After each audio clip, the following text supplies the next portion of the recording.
Hi, Julian here from the SERPed.net team. In this video, I'm going to do a quick demo of the new graph settings available in Rank Tracker. I'm currently on the keyword view page. I'll click on Overview under the graph section.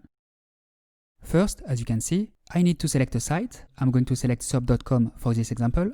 So now we can see some interesting graphs, including our average position over time, as well as our estimated traffic, search visibility, and percentage in top 10. You can learn more about each type of graph by hovering over this question mark here. You can play with the dates, of course.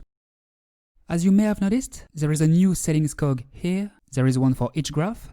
This settings cog opens a modal window where you can exclude recently added keywords, exclude specific keywords, and exclude specific ranking pages. Let's imagine you recently added a bunch of keywords to Rank Tracker to start tracking positions in the search engines, but you know your site or client site doesn't rank well for these keywords yet, so you might want to exclude them. So these positions don't have any negative impact on the graph. For example here, if I exclude keywords added less than 60 days ago, as you can see, a few keywords are automatically unticked. Then I click on Apply. The keywords are now excluded from this graph. So here it says your average position over time based on 39 keyword positions, 7 keywords excluded. Easy, right?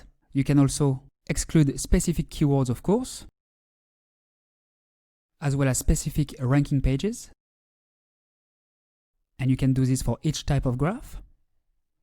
Last but not least, remember you can give your clients access to this data. If you have the agency add-on, you can indeed create a dashboard for each of your clients and add a rank tracker widget so they can see their positions as well as the graphs we just saw and much more 24/7. Here is how it looks in a client's dashboard.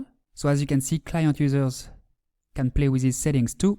If you don't have the agency add-on yet, simply click on agency in the top menu here to get this powerful add-on. Alright, I hope you found this video useful. If you have any questions or feedback, don't hesitate to get in touch with our friendly support team by clicking here and on Submit a Ticket.